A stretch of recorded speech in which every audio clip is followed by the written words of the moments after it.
biggest challenge is not getting people onto your page. It's Yeah, being able to retain them. absolutely. I wasn't going to talk about it, but it's something that really bothers me. I feel like the society is so unforgiving to a woman in her late 20s or 30s if she gains weight. Because in their head, the only excuse for you to gain weight is only if you are conceived. Out of all the places that you've been to, the best food, not the place. Food, place, experience, Japan. I cried while leaving. I was 19 when I got diagnosed. Oh, wow. I went to 13 doctors in 3 months. And what he told me was, this is what you have. I started crying. And I remember my mother was with me. And I was like, Mama, see, I was not lying. Welcome, guys, to the FitCru show, and here is another episode. And this episode is something that's really close to my heart because it's always like a therapy session with her, to be honest. Today, I'm talking to a close friend and also somebody who's worked hard with us in FitCru. We are absolutely thrilled to have Chef Guntas here with us. Now, Chef Guntas is absolutely she's become popular on Instagram. She's a storyteller, she's a wellness advocate, she's killing it in the food industry, and she's actually reached or stepped her game up. She's transformed her passion of cooking and baking into a platform where she can actually help people make better food at home, and that's what even I actually agree to. We want to speak about the issues that she faces, and this conversation was really cool because she openly speaks about how she's been subject to a lot of body shaming. She's been subject to a lot of negative comments, not just on Instagram but also from society. A girl in her 30s is not expected to fit in the stereotypical role, and she puts it in a very, very good way. So I'm really happy about this conversation. I'm so glad that she shared this on our platform. So without further ado, please welcome my good friend Chef Guntas. So welcome, Guntas. Thank you, Kaise sir. ho ji? Great. So for all the viewers, listeners, can you tell everybody what is it that you're doing, and why do you do it? What am I doing? I'm a chef. Okay. Um, I love to cook, eat, travel. And why am I doing it? Because it truly makes me happy and it truly makes me feel like I'm not working, which I feel I'm immensely grateful and blessed for to be able to make money out of what you truly feel passionate about. And when earning your daily bread kind of so easily works around what you truly feel passionate about, it makes life much more easier, is what I feel. Also, as someone who's been in the finance industry and background, I know what that feels because I feel this is a luxury that I have to be able to do what you love and to be able to meet your needs and more with the same. I feel very blessed and grateful. Yes, it's challenging, but yeah. So I've known you for some time, and like every conversation I've ever had with you, you are extremely grateful. Like Yeah. do you practice gratitude a lot? Like No, I don't practice it. just a way of life. It's not No, it was intentional. never a way of life. It's only, I mean, there's this saying in Punjabi, I don't know how to say it, but that's how my dad always said that if you look upar, you should also look niche. So if you're looking at people who have more than you should also look at people who have lesser. And the last 2 years for me, there's so much that's happened. Like? That's with work. Every month's been a milestone in itself in a way that I never even thought or comprehended or aspired. Okay. And while that makes you feel very, very, very overwhelmed, you're also flushed with an emotion of gratitude that I didn't even think about this and I got this. So, and that when that happens, you automatically, I think, start feeling grateful. There are a lot of times in life where I do cry a lot, but somewhere then something just happens and you're like, okay, but I'm still very blessed with what I have. Because I know a lot of people would aspire for this, and without wishing for it, it's come my way.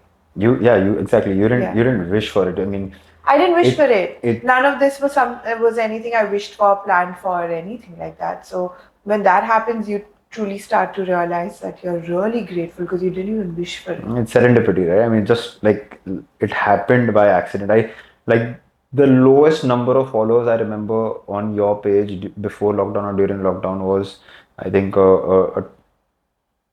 when you put I the first post. started at 800. No, no, bro. Like I remember, like The 5K rest. pe, 5K pe or Huh. 6K, something like that. You had put a thank you post, and Yeah, you're yeah, like, yeah, yeah. It was I was overwhelmed and I was like, wow, 5,000 people even know who I am.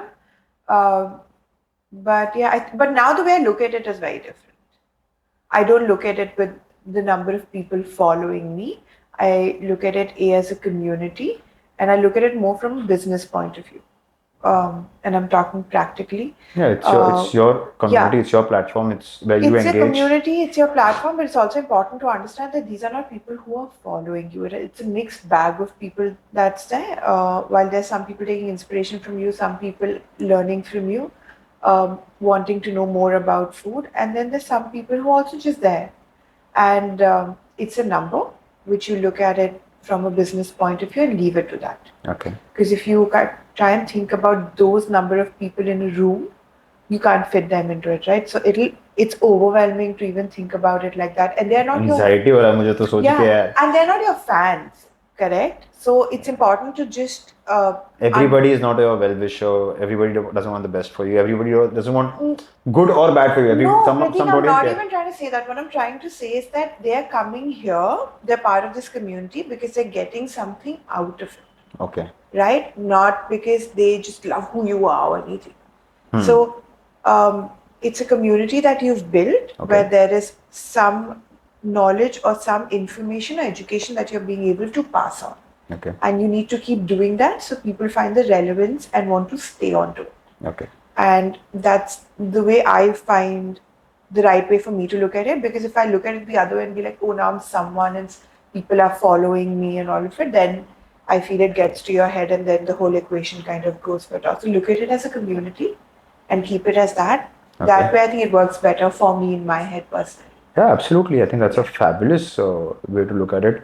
And like it might sound very capitalist of me to say this, but it's the right and ideal way to look at it when it's your profession and you know that you have to also leverage this entire aspect into negotiation, right? I mean, that is like I remember when I'll tell you about my following, right? Yeah. A couple of celebrities posted, I won't name who, a couple of celebrities posted, reshared whatever my Yeah. content, and obviously those 2 times, 3 times there were sudden spikes. And then obviously after that it's just about maintenance. Like Correct. I'm very like I'm very moody when it comes to what I want to put, where I want to put. Sometimes I'll post personal stuff, sometimes I'll not post personal stuff. I'll see a reel where images are being used here and there by AI. So I'll be like, "Arey, nahi karna hai." Yeah, yeah. So I'm very moody. So I really don't even care about the number. But there were 2-3 times where some celebrities posted and suddenly I got a spike of 10, 12,000 followers, 15,000 followers. And then those followers are like it's not even my crowd, to be honest. Like I'm trying to The engage. biggest challenge is not getting people onto your page. It's Yeah. being able to retain them. Absolutely. It's so important to create a good landing page so that anyone who comes onto your page is like, okay, here's value. I want to be here. Then after 10 days, 20 days, 2 months, 3 months, when they again look back at your page, they want to see value so that they have a reason to stay here. Getting people onto your page is not tough. You can have a lot of people tagging you. There's a lot that you can do, right? Yeah. Also, it's important to understand what is your page, what is the purpose of your page for this community that you're trying to build, and to be constantly be able to assess that, am I able to add value for people to stay on here? I think that becomes a bigger challenge. Yeah. The initial start is all great. That's Staying so true. relevant and relatable becomes a challenge. That's so true, Guntas. Yeah. Like, initially when I started, like I'm taking tips from you. This is like a master class for me. But जब मैं पहले चालू किया था मैंने post करना, it was more about giving information to people about food, about how it works for you, blah blah blah blah. And obviously as things grow and like if you remember, like when I just started FitCru, I reached out to Ishdeep and I was like, "Bhai, ये program है, start करना है. Yeah. Just give it a shot and all that." And Yeah, it was Ishdeep, and then I was like, oh shit, I can change. And that's like, okay, it's me now. Yeah. So, but that's And where- I'm back again on the program yes, now. ma'am. Yeah. But that's where we started, right? Yeah. And it was all with the intent that I've learned something, and I know that this is going to be really helpful for people. So, and obviously you don't Value. Yeah. You So were I was giving like, out value. Yeah. पहले दोस्तों से चालू करते हैं of who will also not judge me for it. Yeah. Because obviously that time imposter syndrome, judgment, fear of how people will take it, and all that set It in. always stays. Yeah. Absolutely. I So think as you grow, it becomes more because now you have a bigger image to protect. exactly. Yeah, people don't. It's not that now you're invincible. Now you have a bigger image and perception to protect. You know, and Yeah. I wouldn't say I'm victim to that, but I am definitely like I Yeah. come under that umbrella. So पहले वैसे चालू हुआ. You guys like changed completely, and there was a good change. Like I remember the couple photo that you had sent me. Both of you are lifting your Yeah, t-shirt yeah, with the yeah, yeah, abs. yeah. So I was like, fuck, this is Yeah. good. He's transformed from there, and I think even I did, and then I just That was a yeah. different thing, and we'll come to that. Yes. But उसके बाद में obviously like things started getting like more about commercials and business, and then how many more people I can reach out to, coaches. Yeah. So the kind of content that I started putting out there was more about this is my solution, this is my solution, this is my solution. Even today I put a post, but boss, this is my program, this is what you want. I'm looking for people. If you want, you can get in touch with me. Yeah. I just remember the last time I posted something out of value that people can probably take something off was probably like a year back maybe. Yeah. Okay, by just these are workouts you can do at home. This is the food that you can include if you have ABC disease or ABC syndrome or whatever it is. Yeah. If I start doing that again, obviously and that is when my engagement was higher, people responding. Value is very valuable. Yeah. I shall include that in my calendar. But you know what? You don't have to. It's about what your purpose is. Yeah. It's about what you are trying to achieve. If that's not what comes to you organically, or that's not what comes to you, doesn't help you make the bucks in that manner, you don't have to. No, I mean, for example, for me, I'm on a holiday, XYZ, ABC, looks good, pretty pictures, putting it up, but does that give me work? No. Right? So I can't keep doing that all the time. But everything doesn't need to result to. I don't think every piece of content would drive revenue, right? Or does it? No, it doesn't have to. It's like that hero hub It hygiene doesn't that people have to, say. but not everyone has enough time to just spend on creating content. Oh no. Right? Now, for me, if I'm doing 10 pieces of content and one is paying me enough for me to cover for everything else on the 9 pieces, that works well. Yeah. But today, if I have a day job, if I have something else which is adding more value or which is more important to me, or which is my daily bread and butter, I will not have so much time to just create content. That's why I said for me, where I feel I'm lucky is that my passion project matches more. Plus, I'm not a good content creator. I'm a good chef. No, I'll tell you. I'll tell you what. I look at so many people and they create pure pieces of content with food. I love food. But talking about those guys who like do all that bare chested on camera. Not just that, but there are a lot of other people also who think about so many things. That okay, I'm going to take this shot when the sun is setting so it looks beautiful. Content has to be properly thought. It's a proper production, correct? You're talking about the cinematics. Yes, it's proper production. For me, I know my recipes are good and I vouch for it. Yeah. But when it comes to content, I feel like my delivery can be much better. And so that more people engage onto it, more people are hooked onto it. Where people actually go ahead behind the scenes, understand what fonts to use, how do I package this better. At the end of the day, it's about what angles, what shots. I lack that skill because also somewhere I enjoy just the process of making food so much that I get consumed by that. It's also important to understand that not just because you are someone who you know that you might have this tip or you know you're great at this, but to be able to package and to put it out is also a totally different skill. Oh yeah. Now, what I realized is because I can't do the production all of it, I can simplify things more so that for people it's easier to learn. So I started focusing on that. Okay. But in today's day and age, even if you look at food content and all of it, you'll see how people beautifully are packaging it. You're not even making the recipe, but you're just so engrossed in seeing it because it looks so aesthetic. Yeah. Because the production is so nice. Yeah. So that again is something I feel which is very interesting to understand. I love analyzing this space also. But yeah, going back to the topic, content creation stuff. So if you have a day job and you still want to be like creating it, it's not possible that you can always do it. I mean, I don't post anything about my personal life, hardly ever anything. Suddenly I'll wake up and do 2, 3 stories and then I'll go back to sleeping. But there'll be people who create proper content about their daily, from their daily routine. Yeah. Like from the time Yeah. they wake up, like, And and they have a different thing where they drive revenue from. I mean, please explain to me. I don't have a camera sitting there when I'm waking up, right? So obviously, I've thought about this content and I've put the camera there at that, woken up, put the camera there, then going back, showing, right? So content creation is tough and challenging. Yeah, like the few times that I've actually posted a workout, like if I'm doing a workout outside, I can't like put a camera, then do a set. Like it's just exhausting. So I just keep a camera, record the entire workout, edit, post, and Exactly. then I look at it, and then when I compare it to what people are posting, I'm like, ah, So some people have the flair for it and they yeah. do it so seamlessly and beautifully. I don't know how much work goes behind it because for me, capturing that would take a lot of time, but maybe to someone else it would. But they do it so often, yeah. I mean, obviously, it seems like a lot of work Exactly. now. How do But you? then that's become their day job also in a manner, right? You know? So it's about what now on my page what you're coming for, they're not coming to your page for the same thing. They're not going to a lifestyle blogger's page for the same thing. It's also about what the audience wants from you. So yeah. It's a different skill. Yeah, It's for like everyone. yeah, it's like obviously it's a profession, and like any other profession, you in this also there are people who deliver things the same thing in a different package. Let's just take acting for example. Like there are different actors, whether it's Ranbir Kapoor or Ranveer Singh. They could deliver the same line, the same emotion in a very different Correct. style. And from different people, different things are expected because Yeah, we've also put us out, us out answers there in out there. different way. One, number two, also, um, for example, you go to restaurants. When you go to, and they're all great chefs, all great, the team behind is great. But just think practically. When you go to a Japanese restaurant, even if that person might be making great Indian food, would you want to try it? No. Correct? So it's a perception that you've put, and people are just going to follow that. So when they come to anyone's page, that's what they're looking for.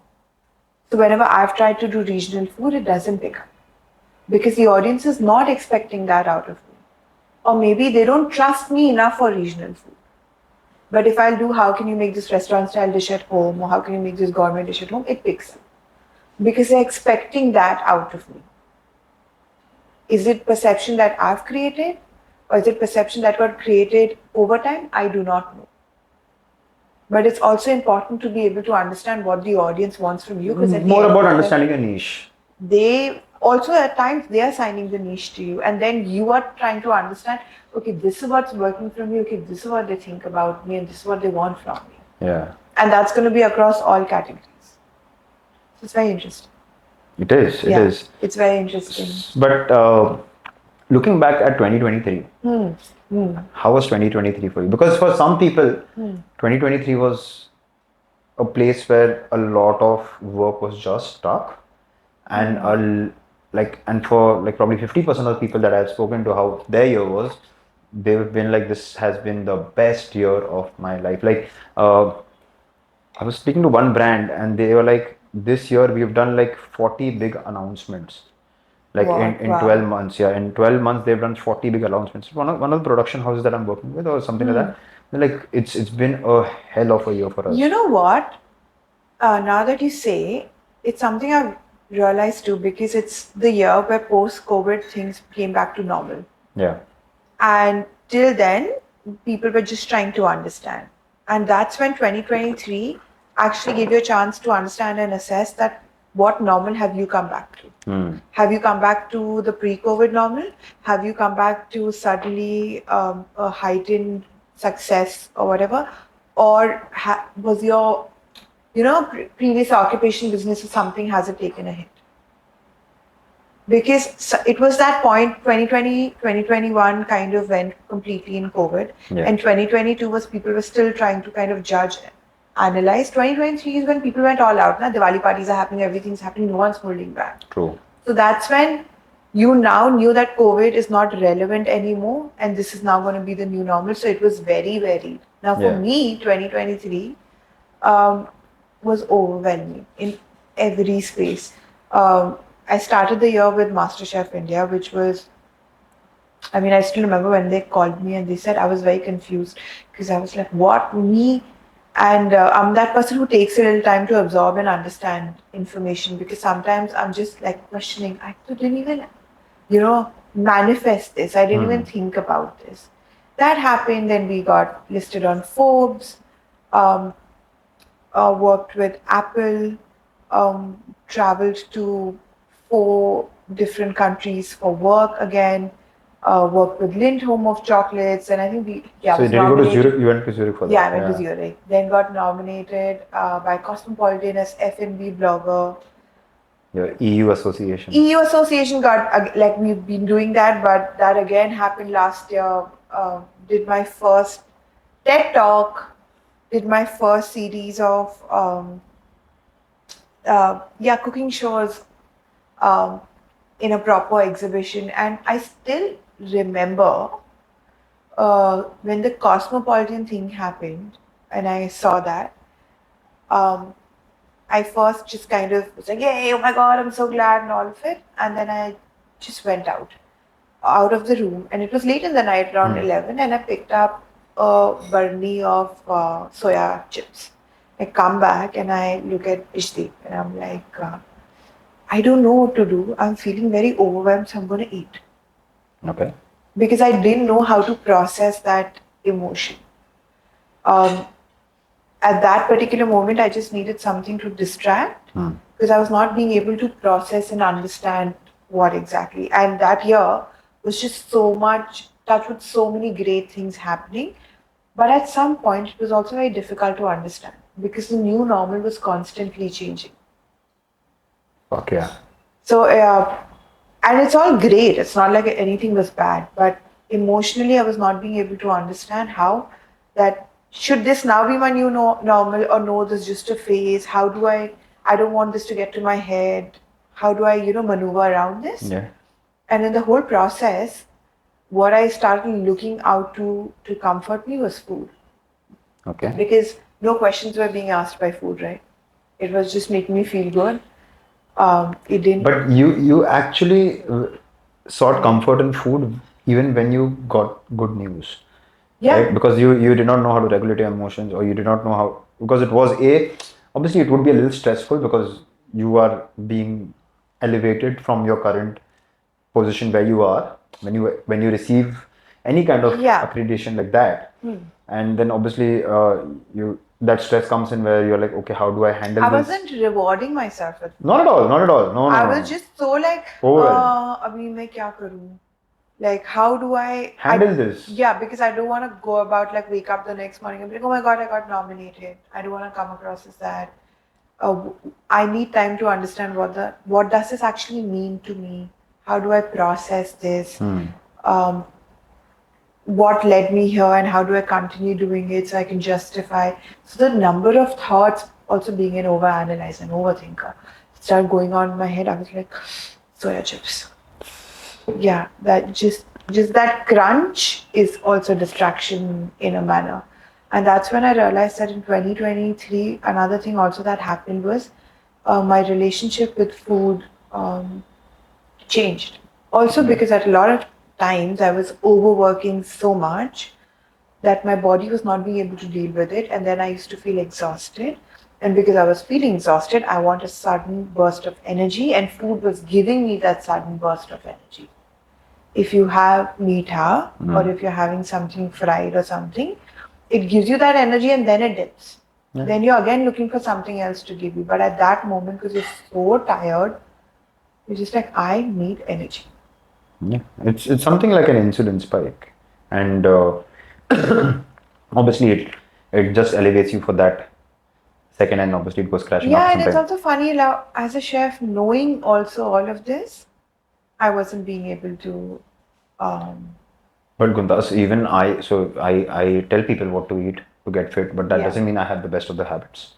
Just because Correct. a teacher would know the syllabus by heart, Yeah. but is the teacher able to implement it?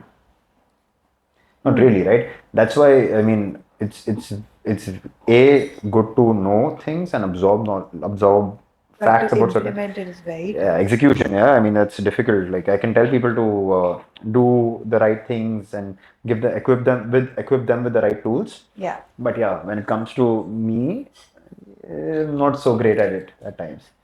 Yeah. Yeah, but I, as a person, lack balance in life. So, which is also very important. To be efficient, you have to be very balanced. So you mentioned that 2023 was a year of, let's say, professional success, Abundance, yeah. abundance. Professionally. Yeah. Personally, not really. Why? Be- Why so? Because I wasn't being able to understand how a lot was changing around me. The ecosystem was changing. The way people perceived me was changing. Um, and that also puts you in a position where you um, are also now not trusting people as much because you're also confused that are some people trying to get close to me just because of professionally where I am, or they're actually people who are my friends. One is that. Number two, people in the society who didn't quite really consider you someone relevant now suddenly want to be associated. Right? So the ecosystem, the way people are treating you is also changing. So that also means that this is working harder. And mental peace also comes from some kind of stability. But when your environment is changing so much, it sometimes is a little challenging. Plus, for me, body image also became a huge issue.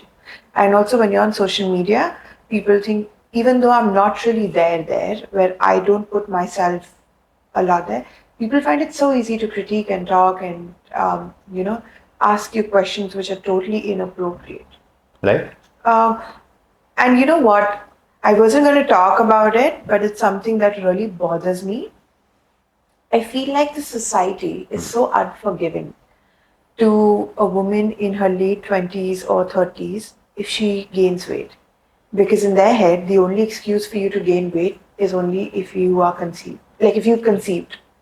Only if you're pregnant, you can gain weight. Right? Well, in present day, I would say it's two things. It's either you, well, three things actually, or two only. Either you are like expecting, or either you are going through IVF. Correct. Yeah. So Now, here's that's the problem because um, the number of people who've come and asked me and spoken to me about this, on your on they Instagram. come on your face and they ask Oh, you, wow. or on Instagram. All right. What they don't realize is that if someone was trying, the amount of pain you're putting that person is. Yeah. Thankfully, I've not been in that position. But every time I would dress up and show up and someone would come and ask, I would be like, shit, I'm looking fat, I want to go home. You realize you're anyway not feeling great about yourself because you're not feeling your comfortable self because the clothes are not fitting the same way. You've gone and got a bigger size, and as someone who's always had weight gain, weight loss, that does take a toll on me. But you still dress up and show up, and they're like, hey, listen, like, don't hide. You can tell us. And I'm like, I'm not. I've just dressed up, showed up, and I think I look good. And you're again reminding me that I've gained weight. Let it be. But people don't understand that. And I can't even begin to, like, on those days when I would think that just imagine if someone was even going through it, how traumatic would it be for that person? Yeah. It's like just, like for me personally, I'm like, okay, I'm not there. I'm not in that position. But just, people just find it like it's so easy to come in. Even if you think that person's expecting, just be happy for them. Don't come in, like, talk about it. Let them talk to you about it. It's their personal life. No, but more than that, I mean, whether they are not, if a person's physical appearance is giving you some indication, you keep it to yourself. Like, what is this But that's need exactly to what I'm saying. intervene? For any married woman, weight gain is not equivalent to you planning for a child or that you're pregnant. You can just love food enough for you to eat a little extra and gain weight, and it's completely okay. The first conversation when you meet someone can and should be above and beyond just either what they're wearing or how they're looking, Yeah. or the weight that they've lost or gained. There is more to a person. Yeah, I think it's just for a lot of people, it's just an easier conversation piece that अरे I बहुत अच्छे लग रहे completely हो, understand. अरे क्या हो गया, मोटे हो गए हो, क्या I हो गया. completely understand. But I also feel it becomes a very sensitive topic because for me personally, whenever anyone comes, I'm just like, shit, I'm looking fat. I want to go home right now. Yeah. Because I must be looking really fat for someone to come and tell me that. And even though the intention might not be wrong, but you can really make someone feel uncomfortable in what they're Yeah, wearing or how obviously. they're looking. Obviously. So people need to just be more, rather than being like, oh, I guessed it first or something. Maybe you're guessing it wrong. So just leave it. Yeah. No, but it's like I don't know, but ये बहुत एक typical auntie behavior है where people like go and My cousin got married. Okay. I couldn't go because I had a work commitment. So I just put up a story saying that I'm so bummed I couldn't make it. I've got at least 20 messages. Why are you expecting? Can't there be any other reason that you're not showing up at a social event? No, we can see the glow. I'm like, it's highlighter. I tell you which one. Just use it. insert product here. Yeah, literally. And then like, no, but like we can see like, become a little fuller. And I'm like, yeah, because I love the food I'm making. And it should be just that. So okay, now that you've addressed it and like it's a different thing. Like these people, I don't know if they would ever stop. It's very difficult to get people to get aware and get them to stop. But yeah, you can't. But it's a good thing to speak about it because I feel. So there's so many times, for example, when I wanted to talk about it on my social media, and because I'm not lying, Pratik, at those moments I used to really think that mujhe to what is bothering me is that weight. Oh shit, I'm looking fat. Vanity. Clearly, right?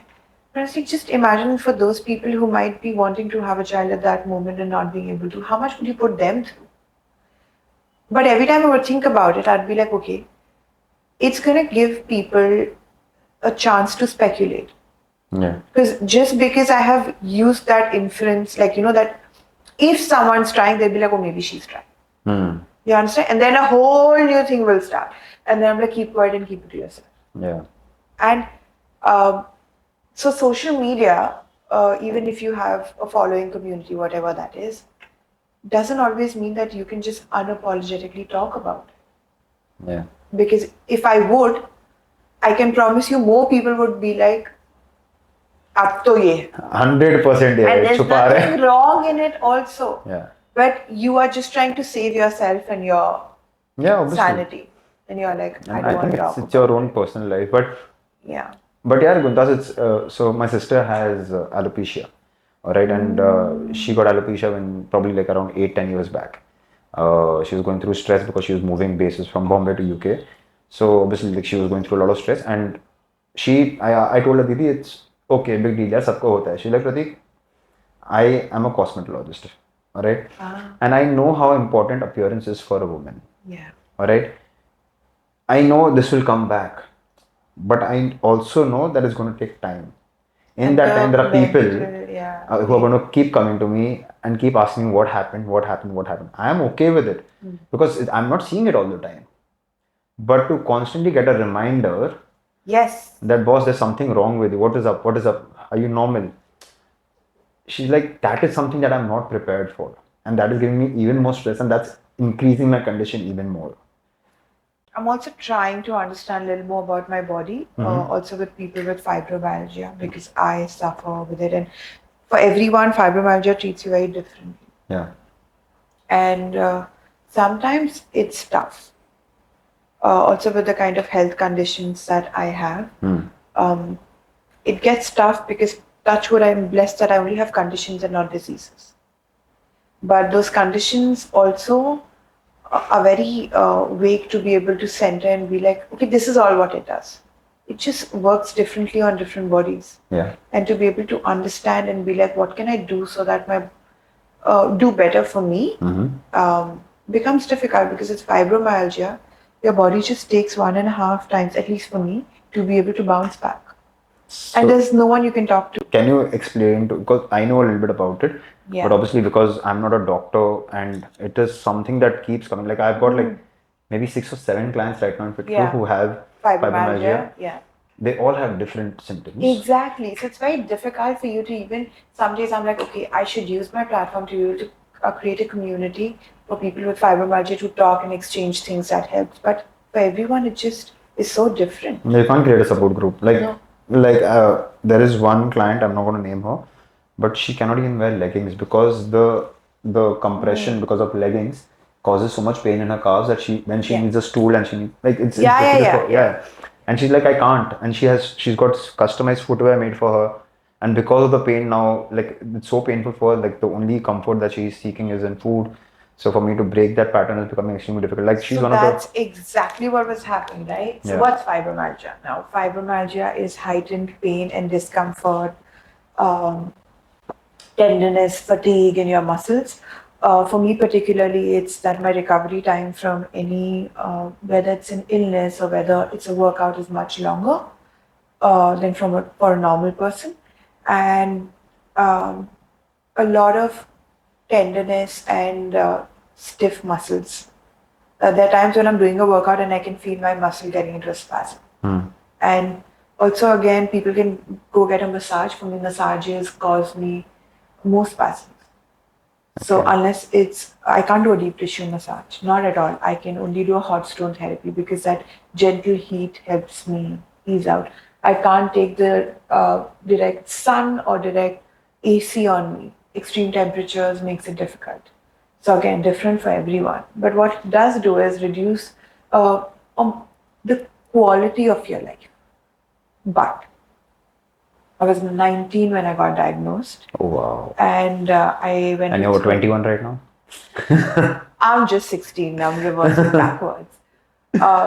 But I went to 13 doctors in 3 months, and they made me take all the tests.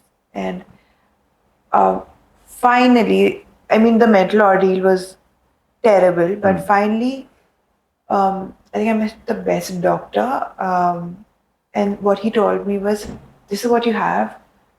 I started crying, and I remember my mother was with me, and I was like, "Mama, see, I was not lying." All these doctors that I went to were like, "There's कुछ nothing, नहीं है, test it's सब in your normal head." है. I was like, "I wasn't lying. I'm not lying. I'm not lying." Just that very fact that I'm not lying. I wasn't even interested to know what do I have. I was just like, "I am not lying." Yeah. And that's when started studying. Like he started explaining, and then he was like, "Don't go home and Google it. You have a condition. You don't have a disease. People have so many conditions. People have so many diseases. All you have is this. Don't let it get to your head. It doesn't matter. Who was this It's hardly doctor? anything." Over here in No, Okay. in Bangalore. Okay. And that's when, for 3 months, I gave up. I was like, obviously, I didn't listen. I would keep reading everything, and I'm like, oh my god, ye ho sakta hai, wo ho sakta hai. And another reason why I don't want to create a self-help group, like a It can be community, demotivating.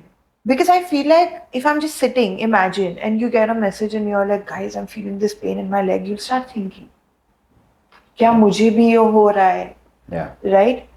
Okay. All I keep telling myself is everyone has some limitation. This is mine. How am I going to manage this limitation is where my victory is.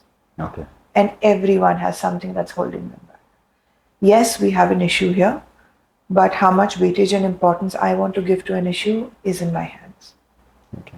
And that, whenever anyone comes to me and is like, fibromyalgia, I'm leaving my job, I'm like, I'm doing everything and more than what I was doing when I didn't have it. So how much you wanted to limit you is up to you. But obviously my symptoms are different, and maybe for someone else it might be different. So I'm not going to comment on anyone else's thing, but we all, I think, have different things in life. And how So much is your condition curable? It's an autoimmune, right? No, it's not an autoimmune. No? No. Okay. Fibromyalgia is not an autoimmune condition. In fact, you can do as many tests as you want, nothing will come up. Okay. After doing all the tests is when they come down to this what it is. Correct. But my point is that it's not something that you can treat, right? You can manage. No, you can manage. You can manage it. Yeah, make sure your magnesium is up there. Make sure your vitamin B12, D3, all the other vitamins are up there. Just try to stay healthy in a nutshell. Make sure you sleep on time. I don't, but make sure you give your body enough rest so that, because you know your body's going to take longer to recover. Make sure you don't do crazy workouts that your body then takes 2 days to kind of, recover. So do it in moderation so you're being able to sustain it. Also very challenging as a person who is an extremist, because I love to challenge myself. I'm enjoying that rush, and then the next day morning you're like, "Mujhe utha hi nahi ja raha." You were saying something. So, else. so in this entire process, like obviously, when you're not feeling the best, how much of a support system do you get from your relationships, your friends, spouse? How important were they at that time? Or did you have to pick yourself up? Did you see that no. entire aspect biting into your personal life also? To be really honest, everyone around has been really supportive. Now, number one, when you stay with someone, they're not going to notice your weight gain because they're seeing you every day. It's people who are seeing you after a while, or people who are seeing you on camera who suddenly will go back to a video and be like, okay, there's a change here. Yeah. Number two, in anything in your life, this is what I've come to conclusion to. Your parents, your spouse, your partner, anyone, they can really try to be there and emotionally be there for you, but after a point, no one can feel what you're feeling and no one can help you. Because what's going to work for A is not going to work for B. What comforts A is not going to comfort B. You can pick up tips from when they share their anecdotes. You can they can emotionally be there when you just want to rant or you just want to cry or just want to shoulder. But after a point, only you can help yourself. You can tell them that, listen, don't let me eat more than this or whatever, or make sure that I work out, or make sure that they can only tell you once or twice. Yeah. When you're an adult, you are deciding. It's your choices. Always They it's your can choices. help you, guide you, remind you, motivate you. Make it a little convenient for you. They can't go and work out for you. No chance. They can't take away the roti from you. They can't do that, right? Yeah. And they wouldn't do that. No one's that cruel a person for you to. It's not a life-death situation, right? Yeah. They can only be like, no, you still look great in what you're wearing, or no, you look great. Like, they will not remind you. That's what they can do. Yeah. But more than that, and in every aspect of life, only you can kind of help yourself. You can have a fabulous team which can assist you in achieving something, but till the time you don't do it. Yeah, there's this like Punjabi thing which is like, aap nahi mariye, swarg nahi jaye. Like, if you don't die yourself, you're not gonna go to the swarg. Like, you can do whatever you want, but after a point, it's about what you can, like, you have to do it. In 2023, I've like really matured mentally and emotionally, I feel. Yeah. Because I've read so much about human psychology and also not just fiction, but also poetry and stuff like that, just to understand. So there's this one really cool line that I came across. I think it was by Harivansh Rai Bachchan. Man ka ho. So, bacha, this is my father's favorite line. Man ka na ho to aur bhi acha. Yeah, but that is every single time I will call my dad and say that, Dad, this didn't work out and your visa or this, he's like, man ka ho to aur acha. Now man ka ho to aur bhi acha, because now there's something else Something that's else coming. will come up, yeah. So yeah.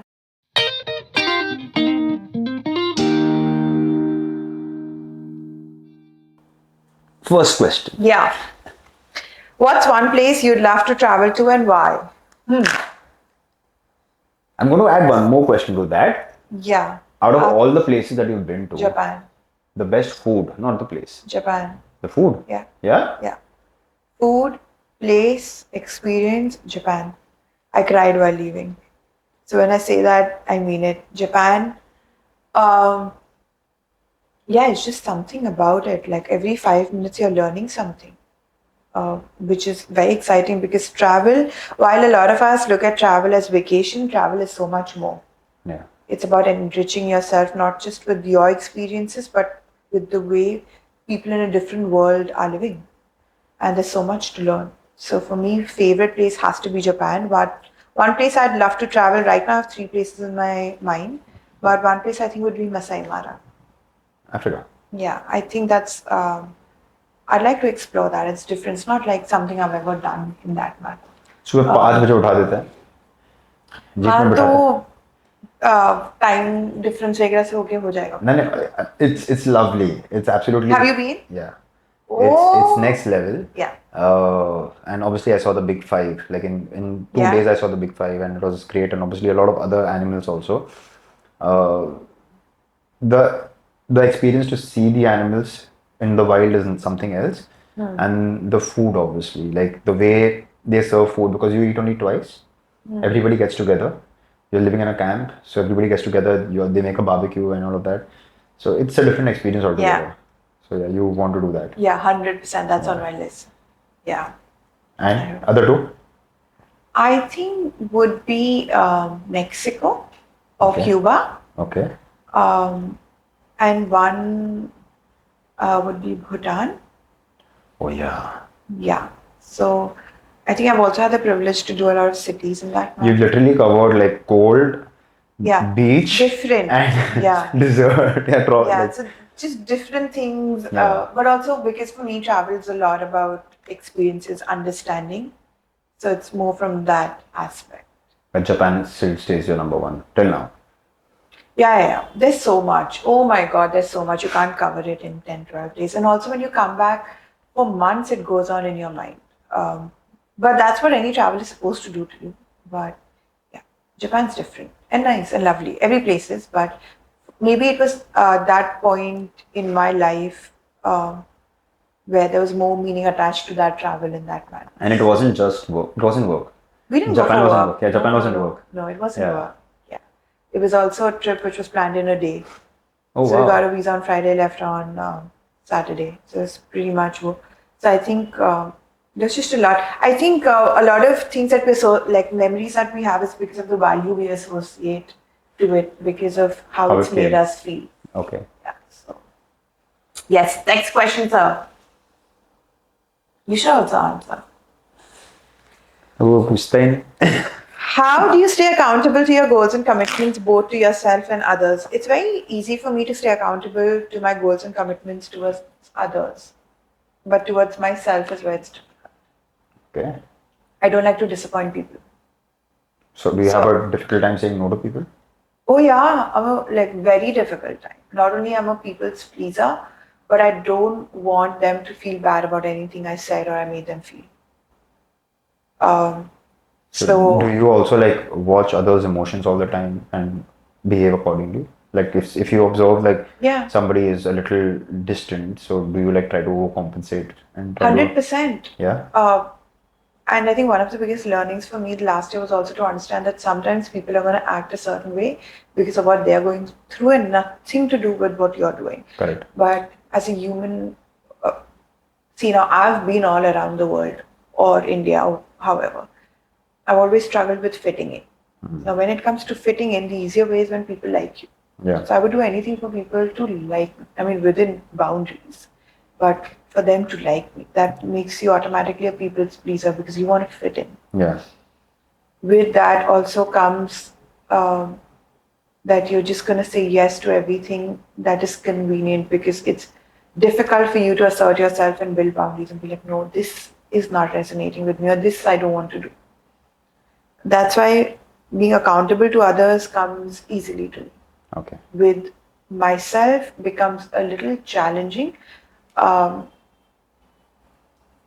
Like we just spoke about work easier. It's very easy for me to be accountable to work commitments, but when it comes to Your own fitness and health. fitness, mental health or anything, it's just a little more difficult. Yeah. Okay. Yeah. Heavy. Yeah. Okay. What's one skill you'd like to master? Indifference. Oh wow. Yeah. I feel like I care too much at times. Everyone? Or just the people that love you? No, not indifference towards people, towards situations also. And I'm trying to do that. I associate too much value to everything, every situation. And not everything, honestly, needs that much importance. Not everything on like not everything a person says also is with so much weightage or so much meaning or thinking so much. So somewhere it's also important to understand that here's where we draw the line, and here's where we need to be indifferent towards it. You can't. Also, as a human, there's only so much like so many fucks you can give about Yeah. things. That's something. It's difficult because when you're someone who cares a lot, you feel somewhere that, am I changing? Am I cheating myself that I'm not caring? You're like, no, you need to learn how to not care about it. Yeah. That also comes with, showing up at something. Am I looking perfect? Or whatever, however I'd like to look. Perfect doesn't exist, but like, am I looking good? Sometimes you just have to be like, I don't care. I'm still gonna go and have a good time and come. Yeah. Even if I'm not wearing the best dress, even if I'm not looking the way I would ideally like to. That's what I basically end up meaning by indifference. Not inhuman or not becoming someone who doesn't want to care. But not everything deserves so much thought, care, and attention. Okay. Yeah. Perfect.